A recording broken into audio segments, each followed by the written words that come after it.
Hi, welcome back to the Los Angeles podcast of Anaheim, a semi-daily audio blog for all things Angels baseball.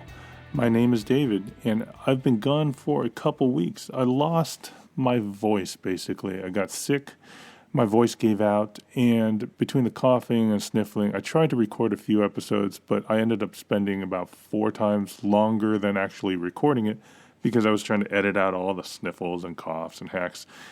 And between that and just the pain in my throat, I stopped for a couple weeks. And I missed a lot. This has been a very streaky season, and not all of it, actually a lot of it, has not been good. So I wanted to take a look back at the first 27 games of the season, the month of April, go down the list of the roster, see who's been doing well, what's been going right, as well as what's gone badly. And there's a long list of both. The Angels played 27 games, 20 of which were in division, and they finished the month 14-13 and playing 20 games in 20 days. Anyways, overall 14-13, they have a negative 11 run differential. They're 9-4 at home, which is good, but they have a negative run differential, a -1 run differential at home, only 5-9 on the road, a -10 run differential. In the division games that mattered most, they went 1-3 against Houston, 3-3 against Texas, and then 3-0 against Seattle, and 5-2 against Oakland. So they've been doing well in division, and that's really what's most important in this stretch. With respect to the rest of the American League, they have the third worst runs per game average. And a big part of it is that their slugging percentage, they have the second worst slugging percentage in the league ahead of only Kansas City, and they are putrid. Pitching-wise, the Angels are 8th out of 15 in ERA, but 5th in runs allowed per game, and a lot of that is due to the really good defense behind them.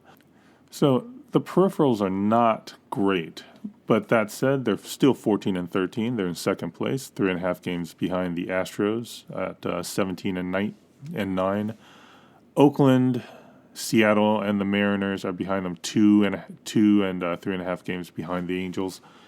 The Angels have a -11 run differential overall, and despite that, they're still in second place. So the peripherals don't look great. Their offense doesn't look great. Their pitching's got some issues. And we knew that there were going to be bumps and bruises that this team was going to have, that this wasn't going to be a really well-rounded team. And maybe it's because of that. My suspicion is that because of their flaws, they are going to be really inconsistent. And we've seen that the entire month. They started out winning 6 of 8, then they lost 9 of 10, and then they turned around and won 7 of 9. So let's take a look at the reasons why. Let's look at the everyday lineup first. At the top of the lineup, Escobar at third base. He started out the season like a house on fire. Then, like everybody else in the lineup, almost everybody else in the lineup, he went into a deep funk when they lost 9 of 10. They didn't hit at all. And lately, the offense has stayed stagnant, and Escobar is right now hitting 234. He's slugging just 336. He has grounded into a bunch of double plays. He's already grounded into 5 double plays this season. That's a lot, especially for a guy leading off. Cole Calhoun has gone through similar troubles. He's walking more this year, which is fine. But he, like Escobar, went into that deep funk during that 9 out of 10 stretch where they lost all those games. And he has started to hit again slowly, but between those two guys, Calhoun's only getting on base at a 333 clip. He's only slugging 343. That's not a lot of production coming out of the top of the lineup, especially after the first 10 games. Those two guys just haven't really hit. And that means that number 3, the guy who doesn't slump, Mike Trout, who has had one of the best months in the league, his best April, 334, 433 on base, 707 slugging. His OPS is at 1151. He has been monstrous. And really, he has been the only one who's really hit. And with those two guys in front of him not hitting at all, Trout has really had to carry the piano all by himself. Behind him, Pujols is only hitting .231. He's had 3 homers. He's driven in 22 runs, but it's only because he's had all those opportunities with Trout in front of him. Now, behind Pujols is where things start getting complicated. C.J. Cron has gotten off to a very slow start. I was hoping that spring training would translate. It has not, and now he fouled off. A couple games ago, he fouled off the ball. He fouled the ball off his foot. He's on the 10-day DL. It'll probably be longer, which means Jeffrey Marte is going to take over. Now, I am actually very high on Marte, probably unreasonably so. I was really expecting him at some point to start taking over in left field. That hasn't happened because he's had to play first base. And like Cron, he has really struggled. He started out well. Like everybody else, he has crashed. He's been playing every day, and you're starting to see some signs of life. But he's still under 200 for the season. He's had a couple homers and driven a couple runs, but that's about it. He and Cron have been very weak at first base. And with Valbuena still not back yet, this is all the Angels have. Exacerbating the problem, of course, and this is something that I did say was going to happen, and it is happening. Cameron Maybin and Ben Revere are stinking it up. They are not hitting. Nobody really expected or should have expected Maybin or Revere to really bring a lot of offense. They're playing good defense, better defense than the Angels have had in left field for many years, actually. But neither of these guys are hitting. Cameron Maybin is just over 200. He's at 206. His slugging percentage and on-base percentage are both under 300. Pathetic. Ben Revere, same thing. He's only at 184, 205, 237 slash line. These are terrible numbers. It's almost as if left field in Anaheim is cursed. These guys stink. Marte has not played well. Cron has not played well. And then behind them, Danny Espinosa, glove work aside, he's leading the league in strikeouts. He's only hitting 170. And behind him, weirdly enough, Martin Maldonado has actually been not as bad as advertised, which is still pretty bad. His on-base percentage, 357, pretty good. His slugging percentage, 311, awful. So that's what the Angels have right now. They have a lineup that is almost entirely devoid of production, with the exception of the MVP. Mike Trout has carried this team, has carried the offense almost completely over the last 17 games. Trout's 18 extra bases are on top of the American League. He is top 10 in basically every single offensive category. It's basically another Mike Trout season, except better right now. And if you can believe that, he is actually on pace for something like a 12-WAR season, unspeakably good, beyond the Zips projections that we were talking about earlier this year that we thought were already ridiculous. But by himself, he can't win every game. At some point, somebody's going to have to show up. Calhoun's going to have to show up. Pujols has to show up. Somebody has to play first base and show up, either Cron or Marte. And hopefully Luis Valbuena, when he gets back, is going to be able to contribute offensively because nobody else is. If there's any good news, it's that Andrelton Simmons, and I can't believe I skipped over him, he's hitting 284, 358, 400. That's a very solid 758 OPS. He has clocked in a walk rate of almost 10 per 100 at-bats. That is way over his normal career walk rate, and it looks like it's real because he has been very selective. He has been very careful, and he's also had he's always had very high contact rates. He doesn't strike out, so if he's getting more selective and he's controlling the strike zone more, then I think this level of production is real. So hopefully he can keep it up in May. I think, and beyond that, I think the only good news is that you can't expect this team to be this bad. Albert Pujols is not this bad of a player. He's not who he was, but he's not this bad. Cole Calhoun is not this bad. Yuniel Escobar is probably not this bad. Cam Maben might be. Danny Espinosa probably is. Martin Maldonado probably is. So there's a ceiling to the offense. But the Angels should improve. That said, you can't expect Trout to be a 12 to have one of the great seasons of all time. Although with him, it's not out of the realm of possibility. You don't want to have to rely on that type of performance, though. Still, with an offense that is one of the worst in the American League, they're still 14-13, and the reason why, strangely, is pitching. And I'm going to take a little break, and then we'll talk about it.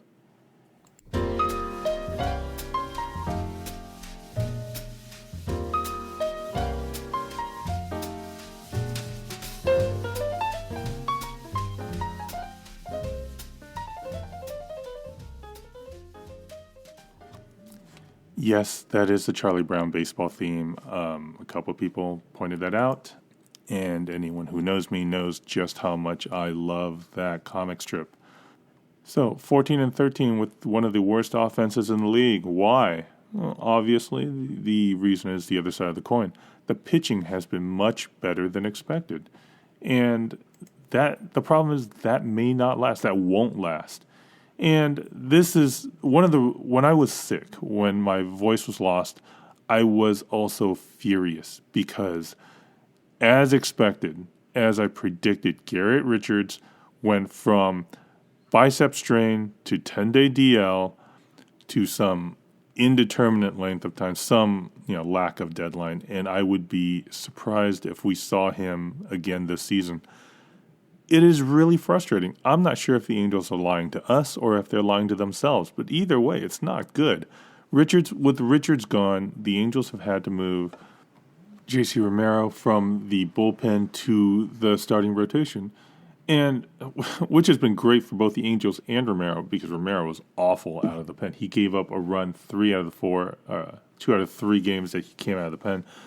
But after a bad first start against Kansas City, the last 3 starts, he's pitched 17 2/3. He's only allowed 5 runs in those innings. He has been very solid. He's looked very good. Velocity especially has been very strong for him. He's been able to find the strike zone most of the time. That's still got to get better, but he's been able to set up his fastball and using that to set up his breaking stuff, and that's been very good for him. That said, he's not Garrett Richards. He's not one of the best starting pitchers in the American League. And with Richards gone, Romero's going to have to be really something else because right now Matt Shoemaker has not been good. Jesse Chavez has been he's 2-4, 4.5 ERA. This is basically who Jesse Chavez is. You can't expect any more from him. Ricky Nolasco, 2-2, 4.13 ERA. That is pretty strong. That is what you can expect from Ricky Nolasco. You can count on that, and if that's what you get, you should be extremely happy. What the Angels really needed was somebody at the top end of the rotation to really stand out. Richards is done, and I can't be more upset about that. But compounding that is Matt Shoemaker has not been good. He's been very unreliable. 5 starts. He's just 1-1. More, though. His ERA is 4.37, and it could really be worse. It's not that he's walking a lot of guys, although he is walking more than you'd like to see. But it's within at-bats. Shoemaker relies more on his fastball than almost any other starter the Angels have had in a good long while, not since Jared Washburn. And that sets up everything. He has to throw strikes, and he has to be able to make guys miss with that fastball and then put them away later in the count. He hasn't been able to consistently find the strike zone with that fastball, and because of that, he's had to really serve it up late in the count. And like I said, he's not walking a ton of guys, but he is having to throw hittable strikes to keep from walking all these guys, and batters are hitting him hard. So last year he got off to a slow start, finished as one of the better pitchers in the American League up until he took that line drive off his head. Up until then, though, he had a very strong 4 months, so the Angels are really going to have to hope that happens again.